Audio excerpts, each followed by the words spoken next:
हाय traders. स्वागत है आपका ट्रेडर्स क्लब ऑफ इंडिया में। होप आप सब लोग ठीक हैं। तो स्टार्ट करते हैं निफ्टी 50 का मार्केट एनालिसिस मंडे के लिए। मंडे 29 जनवरी।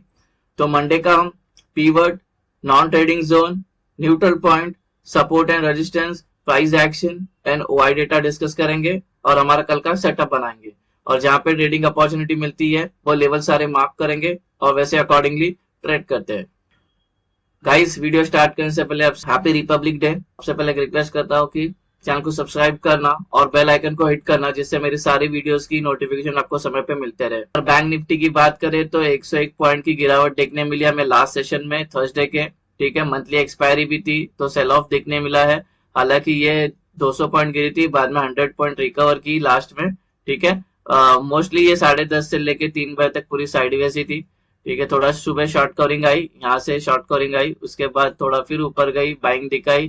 फिर उसके बाद ये तो देखो एक्सपायरी थी तो ये लोग एसएल काटने का काम करेंगे, तो ये ऊपर नीचे हो रही थी। ठीक है, तो गाइज वैसे तो इतना इंट्राडे में थोड़ा सा हम गिरे हुए, पिछले 4 दिन से मार्केट गिरते आ रही है, लेकिन ओवरऑल हमारा स्ट्रेंथ अभी भी अप ट्रेंड ही है और इंटैक्ट है। अभी हम निफ्टी 50 के 5 मिनट टाइम फ्रेम पे आ गए इंट्राडे के। तो ये है हमारा कल का न्यूट्रल पॉइंट और नॉन ट्रेडिंग जोन। ठीक है, और ये डिसेंडिंग इनसाइड नैरो रेंज है। मतलब जैसी कैंडल कैसी बनती है, ये एक कैंडल है और ये दूसरी कैंडल बनती है जिसको एंगल्फ कर लेती है पूरा। वैसे हमारा ये जो था ये हमारा कल का था और ये हमारा मंडे का बन रहा है, तो ये इसके अंदर आ गया, इनसाइड नैरो है। ठीक है, तो हमें मोस्ट प्रोबेबली मंडे को भी एक मूवमेंट देखने मिल सकती है। ठीक है, अभी गाइज एचडीएफसी और एलआईसी का एक डील, ब्लॉक डील हुई है, जिसमें कितना 9% का स्टेक लेने वाली है एलआईसी। तो एक अभी कल मंडे को शायद भाग सकती है दोनों भी स्टॉक, तो वो निफ्टी और बैंक निफ्टी को और बैंक निफ्टी को दोनों को ऊपर ट्रैक कर सकती है। और ये जो गाइज ये नॉन ट्रेडिंग जोन की जो वैल्यू है वो है 21,330 से लेकर 21,377। अभी रेजिस्टेंस लेवल डिस्कस करते हैं। 5 रेजिस्टेंस आए हैं मंडे के लिए। ये रेजिस्टेंस 1, इसके अंदर इंक्लूडेड है प्रीवियस डे हाई। ये नॉन ट्रेडिंग जोन एरिया हो गया और ये पूरे नॉन ट्रेडिंग जो एरिया की वैल्यू होगी वो है 21,448 से लेकर 21,477। रेजिस्टेंस 2, नॉन ट्रेडिंग जोन, और ये नॉन ट्रेडिंग जोन की वैल्यू होगी 21,540 से लेकर 21,569। रेजिस्टेंस 3, नॉन ट्रेडिंग जोन, और ये नॉन ट्रेडिंग जोन की जो वैल्यू होगी 21,640 से लेकर 21,667। रेजिस्टेंस 4, नॉन ट्रेडिंग जोन, ये नॉन ट्रेडिंग जोन की जो वैल्यू होगी वो है 21,746 से लेकर 21,776। रेजिस्टेंस 5, नॉन ट्रेडिंग जोन, और ये नॉन ट्रेडिंग जोन की जो वैल्यू है वो है 21,838 से लेकर 21,865। अभी सपोर्ट लेवल डिस्कस करते हैं। यह सपोर्ट 1, इसके अंदर इंक्लूडेड है प्रीवियस डे लो।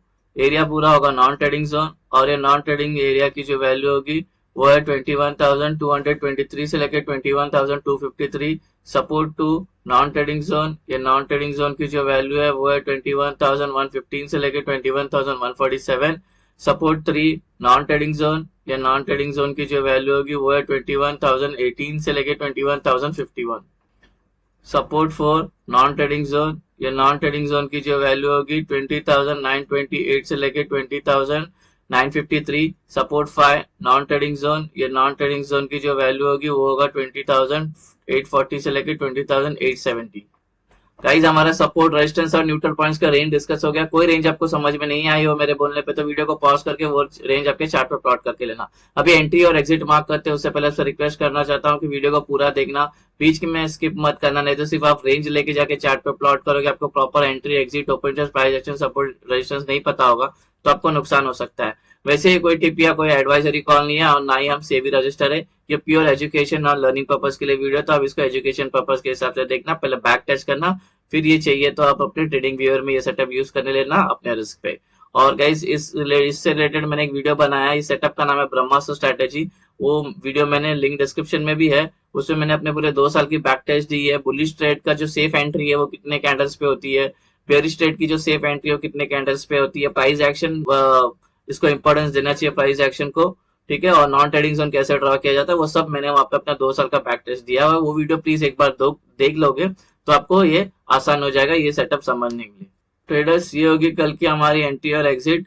जब नॉन ट्रेडिंग जोन मार्क हो जाएगा तो उसके अपर साइड में आपको red arrows mark, green arrows mark करना है ऐसे, और लोअर साइड में रेड एरोस मार्क करना है ऐसे, जिससे आपको एंट्री और एग्जिट आसानी से समझ में आए। ठीक है, और गाइस अभी डिस्कस करते फ्लैट ओपन।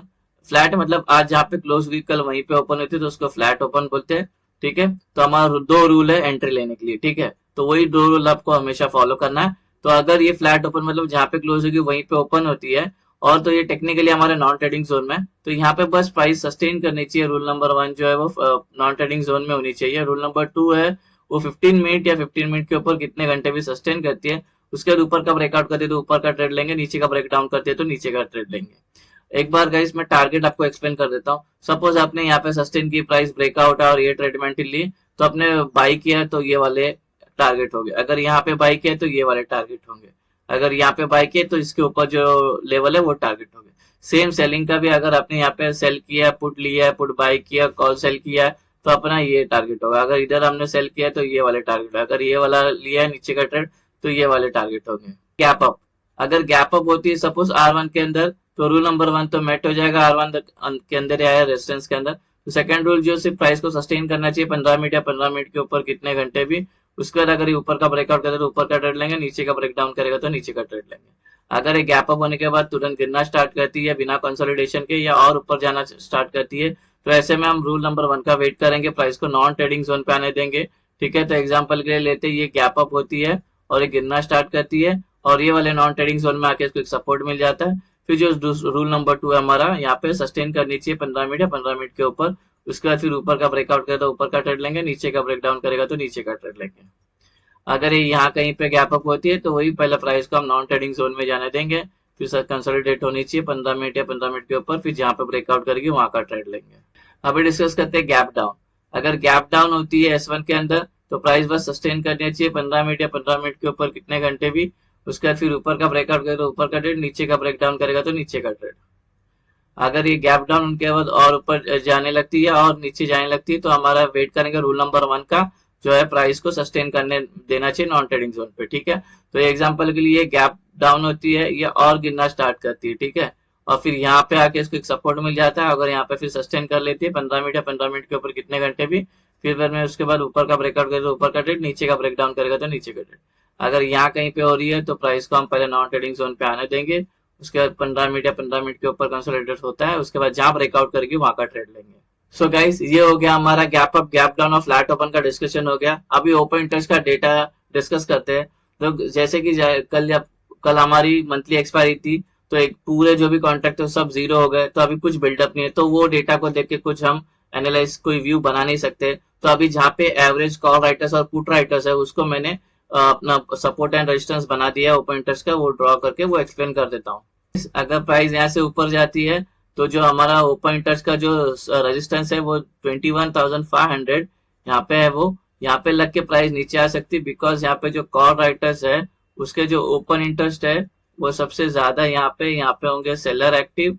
यहाँ पे लग के प्राइस नीचे आ सकती है, ट्रेंड चेंज हो सकता है। तो अगर आप यहाँ पे कंसोलिडेशन भी होती है और ये ब्रेकआउट भी करती है, तो कोई बड़ा कैंडल से ब्रेकआउट करती है तो एंट्री लेना ही मत। 3 ग्रीन कैंडल का वेट करना या अच्छे खासे 2 कैंडल ग्रीन के वेट करना, उसके बाद एंट्री मारना। तो ये जो कॉन्सेप्ट है 3 कैंडल का और 2 कैंडल का, वो ब्रह्मास्त्र स्ट्रैटेजी में है, उसमें मैंने बताया कैसे सेफ एंट्री होगी। तो वो एक वीडियो एक बार देख लेना। तो 21,000 हमारा ओपन इंटरेस्ट का रेजिस्टेंस एक्ट करेगा। अगर प्राइस नीचे गिरते आ रही है तो सपोर्ट का काम करेगा 21,200। बिकॉज यहाँ पे जो पुट राइटर्स है उनके उनके जो ओपन इंटरेस्ट है, ठीक है, वो सबसे ज्यादा है। यहाँ पे होंगे बाइंग प्रेशर, तो यहाँ पे लग के प्राइस ऊपर जा सकती है, ट्रेंड चेंज हो सकता है। ठीक है, तो गाइस ये अगर यहाँ पे ये सस्टेन करती है काफी टाइम में 15 मिनट उसका ब्रेकआउट करती है, तो जैसे गैप अप में बताया था 3 ग्रीन कैंडल या 2 अच्छी ग्रीन कैंडल, वैसे यहाँ पे भी 3 रेड कैंडल या 2 रेड कैंडल अच्छी होनी चाहिए। उसके बाद हम फिर इस ट्रेड में एंटर मारेंगे। ठीक है, एक बड़ी कैंडल पे तो बिल्कुल भी एंट्री मत मारना। ठीक है, ये घूम के वापस अंदर आ जाएगी। तो 21,000 हमारा ओपन इंटरेस्ट का सपोर्ट ऐड करेगा। बात करते हैं पुट कॉल रेशियो की। पीसीआर चल रहा है 0.7। 0.7 इंडिकेट करता है बेरिशनेस को, तो डेटा बेरिश है। ठीक है, इंट्राडे में हम बेरिश चल रहे हैं। ठीक है, लेट्स सी अगर कल हम 21,300 सस्टेन कर देती तो ऊपर के साइड निकल जाएंगे। ये हमारी टीसीआर। ठीक है, तो जो वीकनेस ही है। तो गाइस ये बन गया हमारा निफ्टी 50 का कल का मंडे का इंट्राडे सेटअप। होप आपको सेटअप पसंद आया तो वीडियो को लाइक शेयर और सब्सक्राइब जरूर करना। मिलते हैं नेक्स्ट वीडियो में। Till then thank you very much for watching. Have a great day.